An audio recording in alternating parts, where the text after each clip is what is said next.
আল্লাহর কসম, গতকালকের পত্রিকা তো আসছে, তিনি এক 6 বছরের বাচ্চা, সে সাক্ষাৎকার দিছে, আমি আমার বন্ধুদের সাথে খেলতেছিলাম, হঠাৎ করে বোমা পড়ছে, আমি বেহুশ হয়ে গেছি।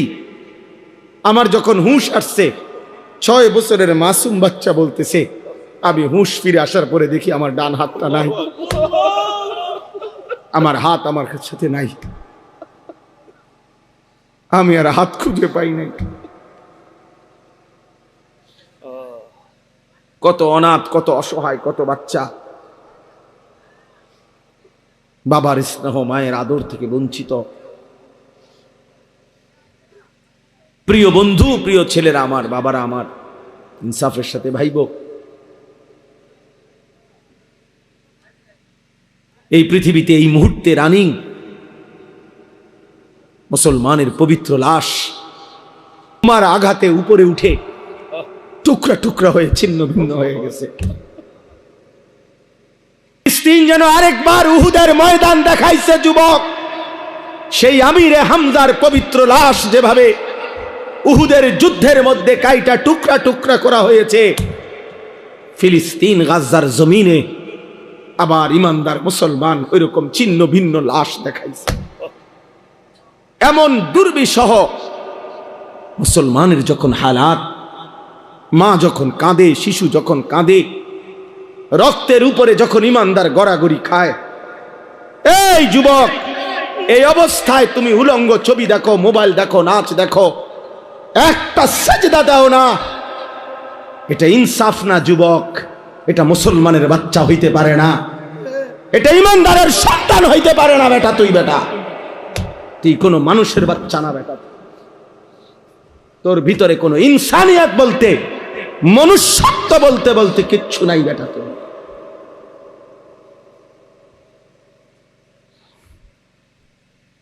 ওই জানোয়ার তোর চাইতে ভালো বেটা। তুমি মুমিনের রক্ত দেখো নাই? তুমি মজলুমের আহাজারি শোনো না? ওমা লাকুম লা তুকাতিলুনা ফি সাবিলিল্লাহ ওয়াল মুস্তাদাফিনা মিনার রিজালি ওয়ান নিসাই ওয়াল বিলদান আল্লাযীনা ইয়াকুলুনা রাব্বানা আখরিজনা মিন হাযিহিল ক্বরিয়াতিয যালিমি আহলুহা। আল্লাহ বলে, তোমাদের কি হলো? তোমরা কেন আল্লাহর রাস্তায় জীবন দিচ্ছ না, জিহাদ করছো না? অথচ দুর্বল পুরুষ, শিশু, বৃদ্ধা, নারী, বাচ্চা চিৎকার করে বলছে আর আল্লাহকে ডাকছে, মাওলা জালেমের এই জমিন থেকে আমাদেরকে রক্ষা করো মাওলা। ফিলিস্তিনি মা আহাজারি করছে, বোন আহাজারি করছে, ছেলে আহাজারি করছে, 6 বছরের মাসুম বাচ্চাও কাঁদতেছে। কোনো কান্না, কোনো চোখের পানি, কোনো রক্ত, শহীদের কোনো লাশ, তোমাদের যাদের কলিজার মধ্যে একটু বিবেক নাড়াইল না, তোমরা কেমন মানুষ বলো ভাই? ইনসাফ করো, ইনসাফ করো, রহম করো দোস্ত, রহম করো। বলো মিয়া, ইনসাফ করো তোমরা। আমার কথায় রাগ হইও না, ইনসাফ করো। মুসলমানের সন্তান এমন হওয়ার কথা ছিল না, ইমানদারের সন্তান এমন হওয়ার কথা ছিল না। একজন মুসলমান, যার বাবা মুসলমান, মা মুসলমান, যার বংশ মুসলমান, যার রক্তে ইসলাম, এইভাবে আল্লাহকে ভুলে কিভাবে? এইভাবে আল্লাহকে ভুলে, এভাবে কিভাবে আল্লাহকে ভুলে? আমি দাঁড় করাইতে পারবো তো ভাইয়া এখন? তোমরা যারা আজকের সারাদিনে 1 ওয়াক্ত নামাজ পড়ো নাই, আমি তো দাঁড় করাইতে পারবো। চেহারা দেখলে বোঝা যায় বেনামাজির। মুসলমানের সন্তান, বাপ, কার মতো চুল রাখলা বাবা? যে বেঈমান তোমার মা আর বোনের উপরে জুলুম করছে, যে বেঈমান তোমার ইমানদার ভাইয়ের রক্তে জমির ভাষায় দিছে, তুমি তার মতো সাজলা? ছি ছি ছি! মুসলমান এত নির্লজ্জ হয় কেন? ইমানদার এত আত্মমর্যাদাহীন হয় কিভাবে? মনে রাখেন, সবাই এবার বলি, বিজয় ফিলিস্তিনেরই হবে এই 1450 বছরের ইতিহাসে। কখনোই কোনো কালে সম্মুখ যুদ্ধে, মুখোমুখি লড়াইয়ে চূড়ান্তভাবে কোনো বেঈমান কখনোই জিতে নাই, ইমানদার কখনোই হারে নাই।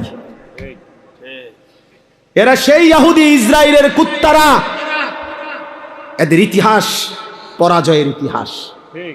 এরা মদিনার বনু নজির হেরে গেছে, এরা বনু কুরাইজা হেরে গেছে, এরা বনু কাইনুকা হেরে গেছে, এরা খায়বরের বেঈমান ইহুদি হেরে গেছে। এরা এই পৃথিবী বারবার দেখছে, আসমান ও জমিন বারবার সাক্ষী আছে, ইহুদি কুত্তারা কোনোদিন পৃথিবীতে জিতে নাই, কোনোদিন না। ভাইয়া জানো না তোমরা, আমরা ইতিহাস জানি, আলহামদুলিল্লাহ কোনোদিনও জিতে নাই, আজও জিতবে না, আজও জিতবে না ইনশাআল্লাহ।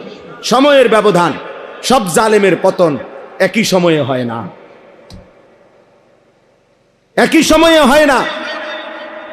কারো পতন 950 বছর পরে হইছে, কারো পতন 400 বছর পরে হইছে, কারো পতন 150 বছর পরে হইছে, কারো পতন সিরিয়ায় 48 বছর পরে হইছে, বাংলাদেশের জালেমের পতন 16 বছর পরে হইছে। অতএব এটাই সত্য, ইসরায়েলের কুত্তারাও হেরে যাবে ইনশাআল্লাহ। মনে রাখো যুবক, এতে কোনো সন্দেহ নাই, এতে কোনো সন্দেহ নাই। কিন্তু দেখার বিষয় হলো আল্লাহ তাআলা ঈমানের বিজয় দিবে, ঈমানের বিজয় দিবে। ফিলিস্তিন হারে নাই, মাটির নিচে হাজার হাজার মুজাহিদ অক্ষত আছে, মুজাহিদ জেগে আছে, ঈমানদার জেগে আছে। অতএব যুদ্ধের চূড়ান্ত ফয়সালা মুমিনের বিজয়, ফিলিস্তিনের বিজয়। কিন্তু দেখার বিষয় হলো আল্লাহর দ্বীনের জন্য তুমি কাজে লাগলা কিনা। বিজয় আল্লাহ করাবেনি, বিজয় হবেই হবে, কোনো সন্দেহ নাই ইনশাআল্লাহ।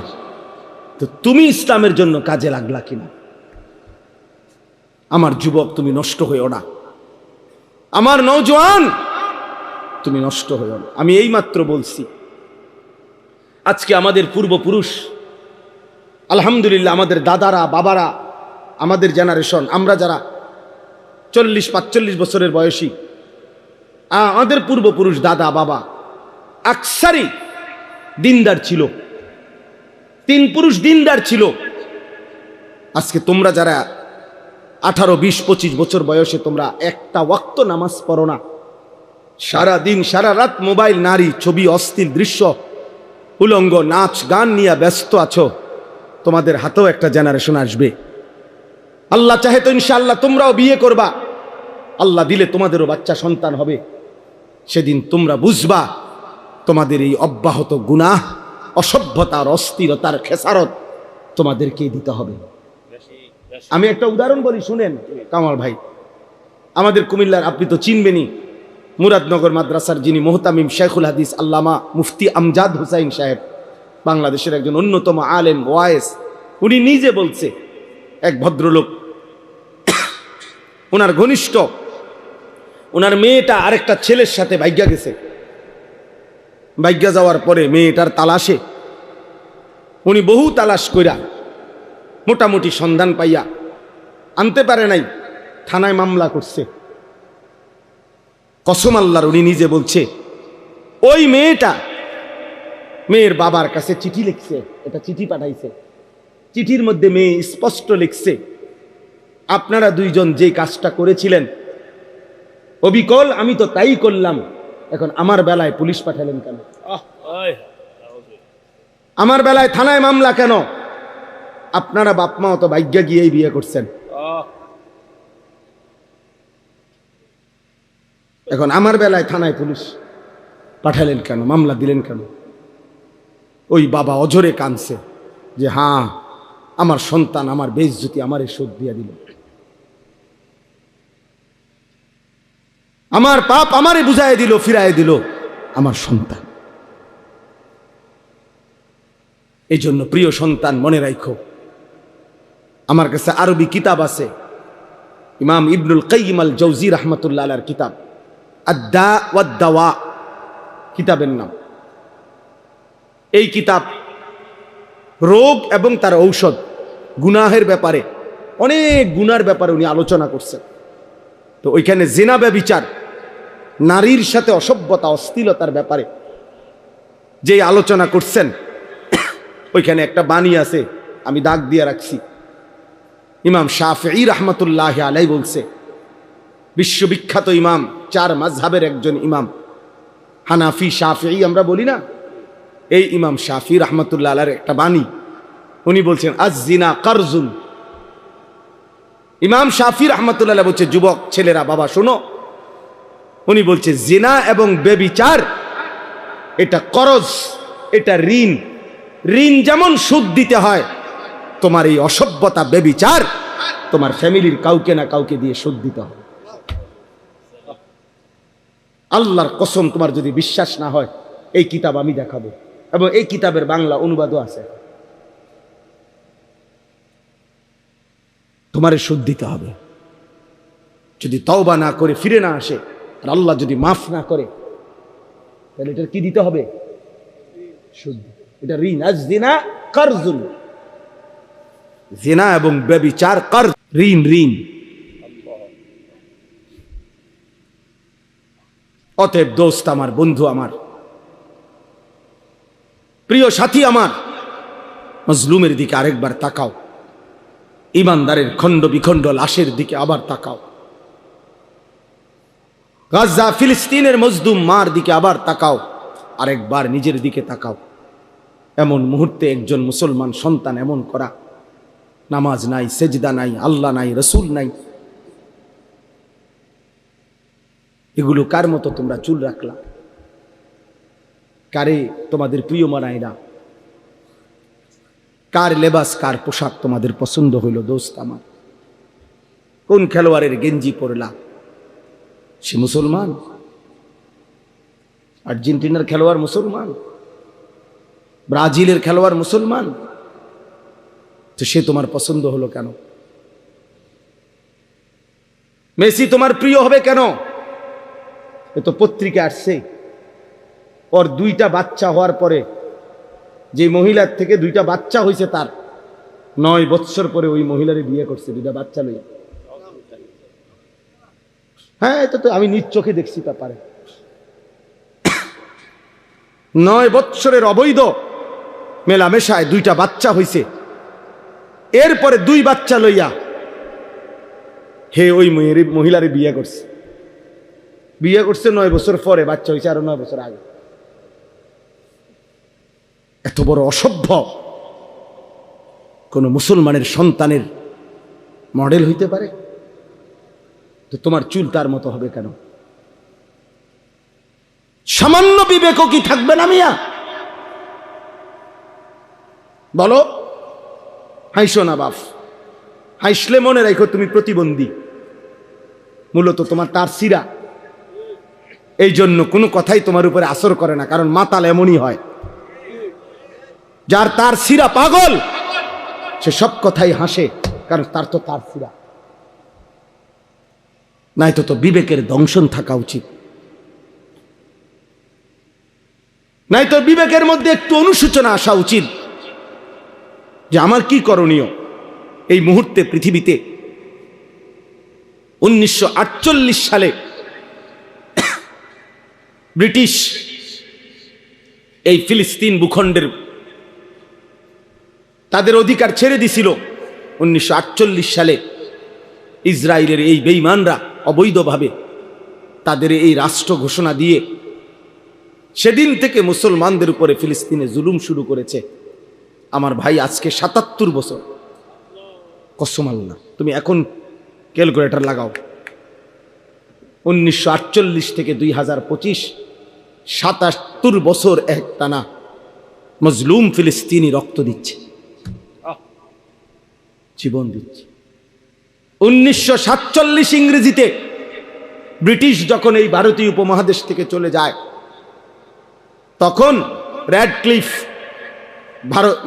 ব্রিটিশ একজন গবেষক, সে এই দেশ মানে এই ভারতের হিন্দুস্তানের মানচিত্র আঁকা দিছিল। এক অংশে হিন্দুস্তান, এক অংশে পাকিস্তান, কিন্তু কাশ্মীর সংখ্যাগরিষ্ঠ মুসলমানের একটা এলাকা, ওইটার কোনো সমাধান দিয়া যায় নাই তারা, এটা কোন অংশে। এই 47-এর পর থেকে আজকে 78 বছর এক টানা কাশ্মীরের মুসলমান কলিজার খুন দিচ্ছে, রক্ত দিচ্ছে, আজও তারা স্বাধীনতা পায় না। 78 বছর ধরে, 1947 থেকে 2025। 1964 ইংরেজিতে সর্বপ্রথম রোহিঙ্গার মুসলমানরা জুলুমের শিকার হয়েছে, শুরু হয়েছে। এই সামরিক সরকার, জান্তা সরকার তাদের উপরে জুলুম শুরু করছে।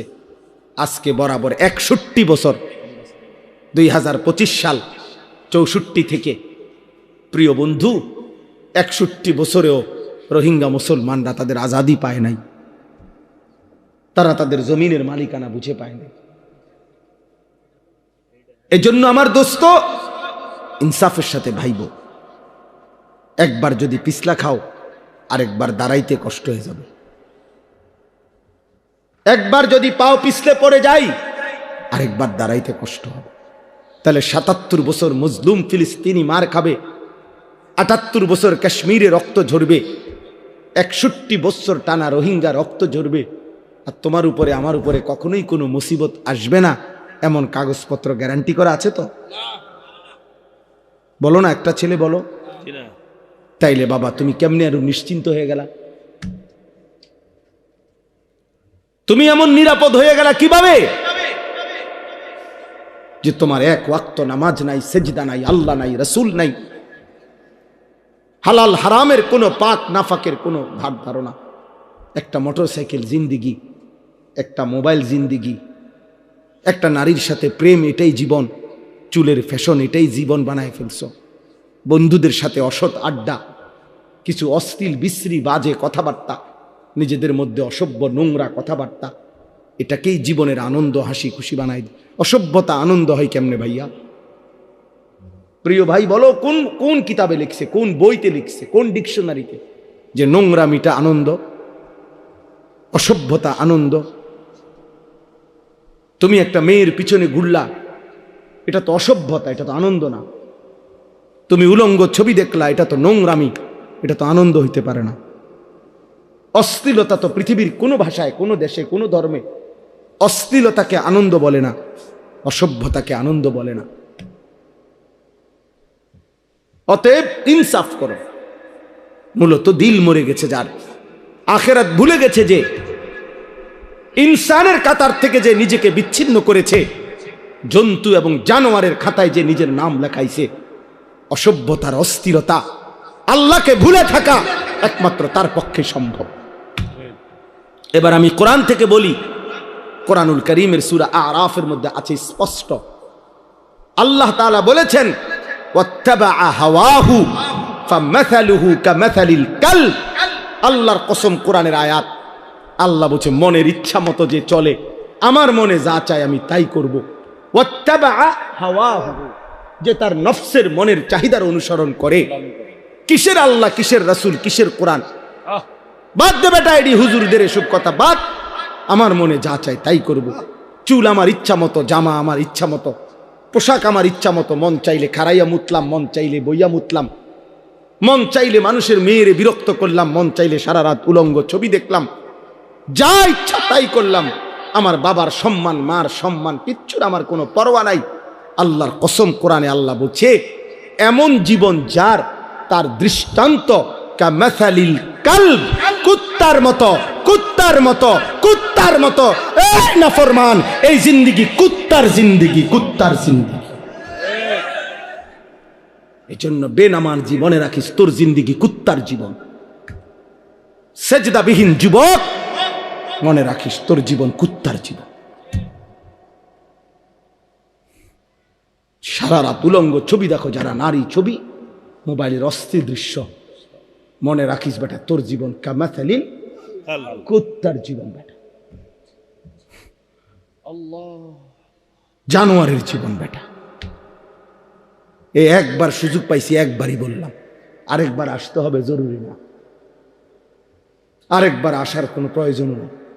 আর যদি না বাঁচি, আরেকবার যদি বলার সুযোগ না পাই, একবারই বললাম।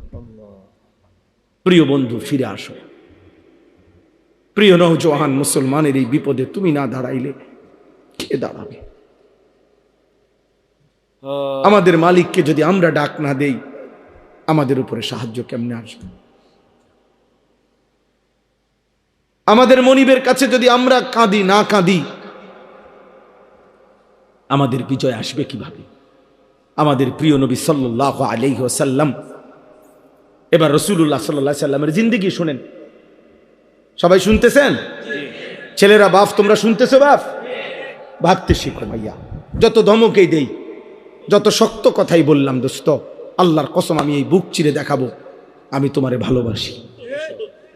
আমার জিন্দেগি ছেলেদের জন্য, নওজওয়ানের জন্য, আমার জিন্দেগি, এটা আমার সাধনা, এটা আমার মেহনত, এটা আমার ফিকির আমার।